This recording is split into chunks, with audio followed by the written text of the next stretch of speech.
There's some really cool people here, so it's a great opportunity for me to connect with New Yorkers, but I'm going to go and talk. You should come. So thank you so much for joining us. My name is Skye Hain. I am the proud co-founder of this beautiful workspace that you're sitting in here for primary. My proud baby that, I have multiple, we'll talk about seatbelts here tonight as a founder, and how many of them you need to fasten on a daily basis or unbuckle or strap across the chest or around the neck or, on this roller coaster called entrepreneurship. But I'm very proud to be here and to be with Sel Watts here tonight. So Sel, anybody in the room not know who Sel is? Put your hand in the air if you don't know who Sel is, but somebody told you this is going to be a great, valuable evening. So Sel Watts, also known as Sue Ellen Watts, is the founder of WhatsNextpx. They are a consulting firm that works with companies, typically 10 to 50 people is their sweet spot, and they're taking a founders first approach at ensuring that the business will achieve peak performance. And so the room here, I think tonight, it's filled with entrepreneurs, right? How many people in the room own their own business? Okay, hands. Yeah, sure. Well, it's a pleasure to be here with you, babe. So let's jump in and talk a little bit about some of the ups and downs with staff in your business, because we're going to hit on some key elements of, there's a lot of things as business owners that we have to consider a lot, hiring, firing, marketing, staffing, legal considerations, financial considerations. There's so many things, that go into this equation. And so talk to us about some of the ups and downs with staff in your business. Well, just because I'm a practitioner or I've built a business around helping other businesses with people doesn't mean I'm any good at it for me, because ultimately I'm a business owner first and a consultant second. So I make all the same mistakes that I make sure my clients don't make, which is interesting, and I think that's also helped. But I think when I look back, my first 5 staff, which really got me from 0 to my first milestone, they were incredible, and we were all in it together. We'd make decisions together around the boardroom table. There was no real need for management. They could have been paid a lot more somewhere else. They could have had a lot more security, but I was able to sell my vision to them and they came on board. And those first 5 staff were critical. You've got to understand that staff come in for seasons, and if you're in a business that's going to change through growth, you're going to need different skills and different people at different times. And so from that moment, I was very clear in my recruiting to say, I need your skills right now, and this is my plan for the business, and you also need to be able to keep your skills up to come along this journey with me, otherwise we will outgrow. And that changed everything. That changed just the relationships I was having with my people, but also it made me go, you know what, I'm a business owner now, I'm a leader of people, and I need to change the way I'm interacting. And so what I've noticed with clients is once they hit that 10 staff, that's when things start to go, whoa, I now have people, they've got expectations of me, I need to now do proper onboarding and reviews and deal with people not getting along. And no one I know goes into business because they want to manage people. And then suddenly we've got all these people, we don't want to be managing them, we just want everyone to treat it like it's their own, and come on, we're going on this amazing ride on my vision, why can't you work as hard as me? All of that sort of stuff. Tonight this is really about looking at how reality does bite, and there is dark stuff, and I think that every talk that I've ever done here at Primary, where I get the most feedback, positive feedback afterwards, is thank you so much for being vulnerable and open and sharing about the of the ugh moments, the crying on the ground, and the reality. Yeah, but if we're going to get real, I think probably my personal experience is probably the one that's harshest, because in 2016 I had a disaster go off in my business, and it was quite it's an interesting situation, because actually 6 months before I was flying to New York, and I said I feel like I haven't had enough adversity. And then the universe went, okay, let me deliver that for you. So in a year, I put someone in place while I expanded my business to Sydney, and it was an absolute disaster. And at one point I had half my staff.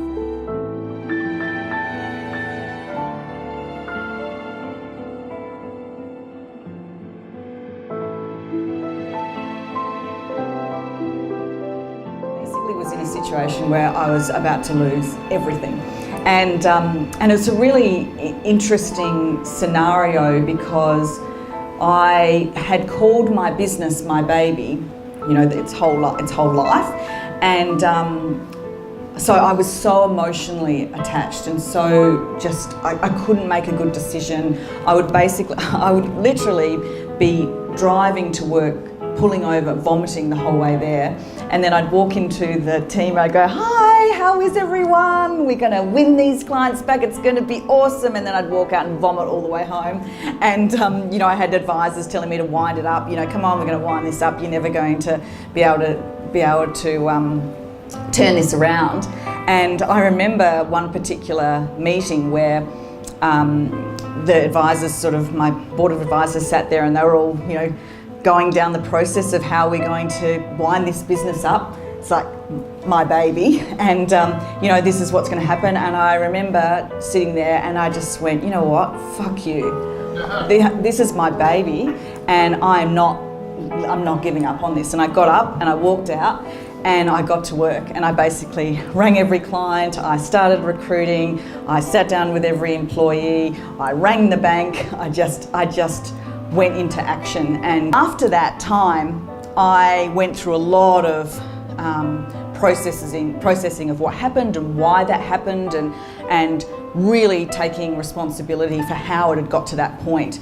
And a lot of the reason it got to that point was complacency. The business had grown from day one. It had grown every single year beyond what we thought, and I started expanding and I was traveling, and I got complacent if I really looked at it. But I remember one day I was sitting just at home and I was looking out at my car, and I was like, you know what?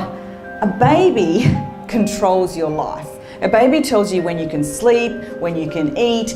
It's controlling you.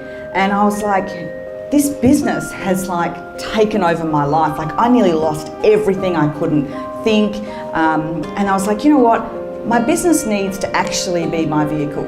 This needs to take me where I want to go, and I need to drive it. And it was at that moment that I really shifted my view of the business, and the best thing I did is I took the emotion out of it, and I then suddenly went into a state of, okay, I am running a business, I am driving this is my vehicle. At the moment it's pretty bashed up and there's parts that aren't going to be repaired, and I've lost a tyre here or there, but I need to drive this, and no more it controlling me, no more making decisions based on emotion, no more getting complacent because I've created a thing about it.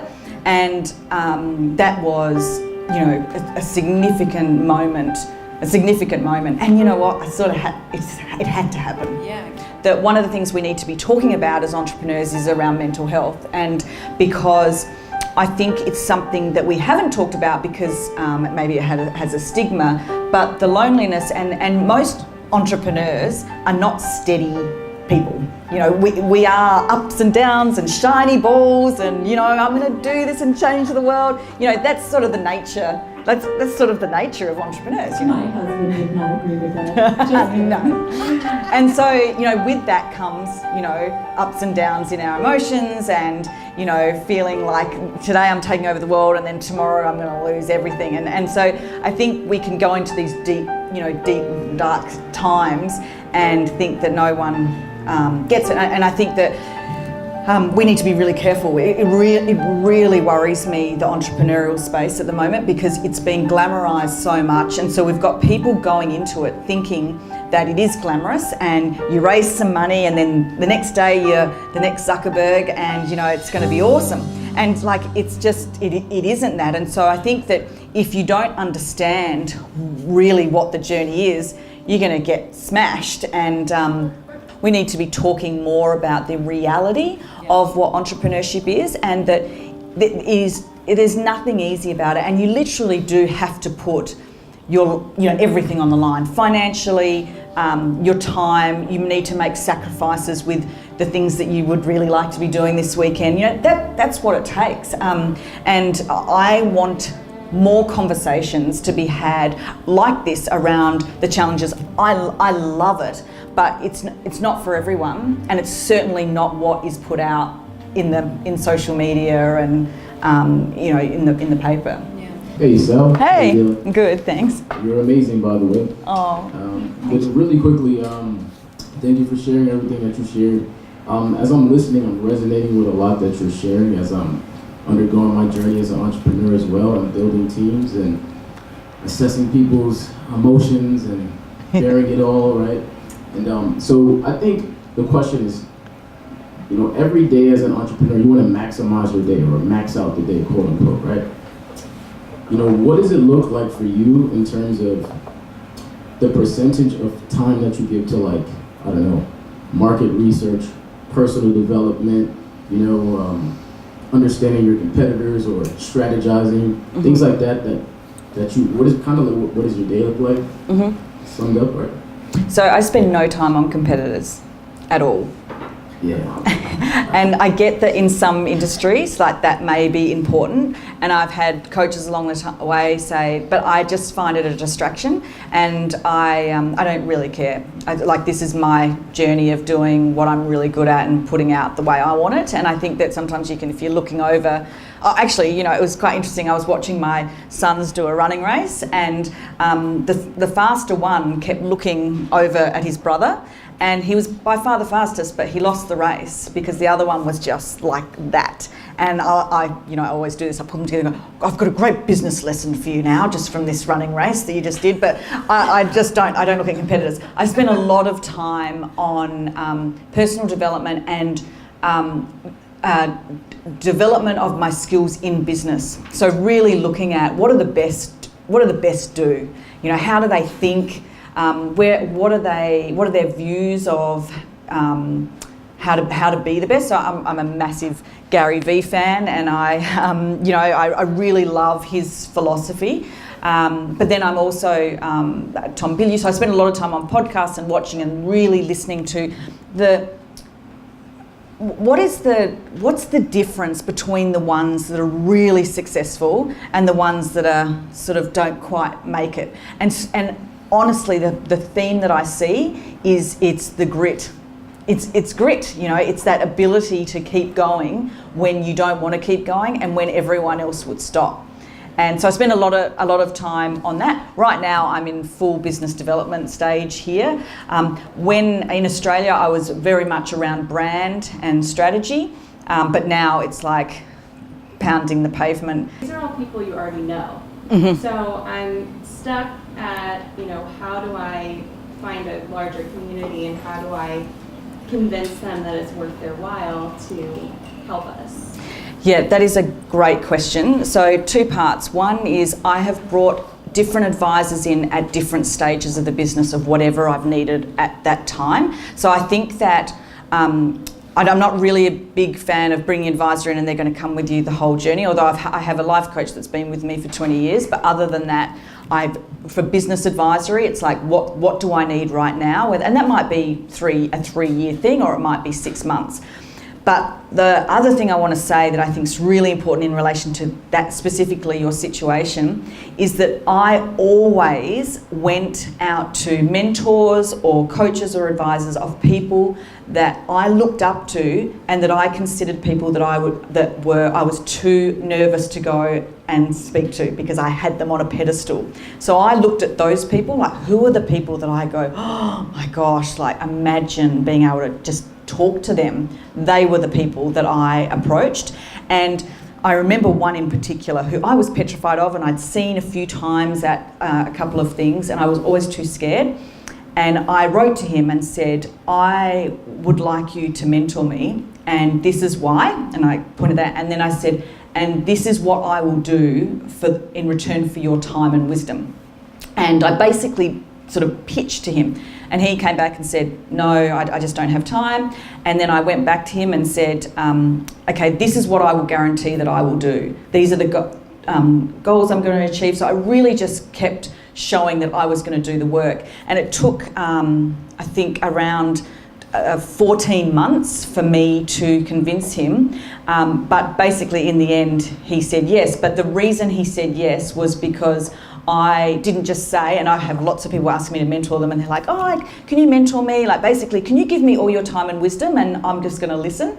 And I didn't do that. I was like, this is what you're going to get. Not so much in that I'm going to give him something, but that I'm going to use what he's given me and achieve as a result of what he's given me. So I would say, scrap the list. If you can go and buy that person lunch tomorrow, get them off the list and choose those ones that you are just like, oh my God, imagine if I could even have a phone call with them, and go hard in on those ones.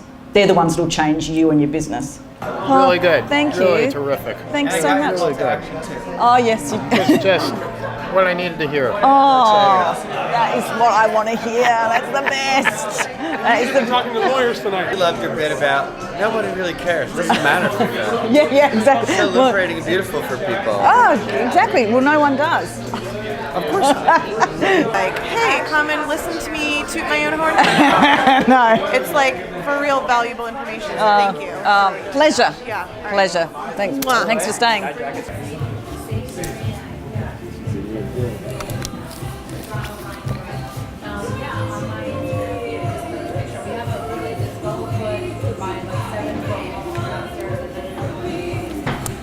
So, thank you for joining me on this fireside chat, and earlier in the day, which you saw last week. You know, this is just like a journey, and I'm learning as I go. And so my business tip to you small business owners and entrepreneurs is that none of us have it all figured out, and actually that's the gift. The gift is just working it out as we go along and connecting and learning and enjoying the ride, the roller coaster ride. Fire. Oh, and subscribe.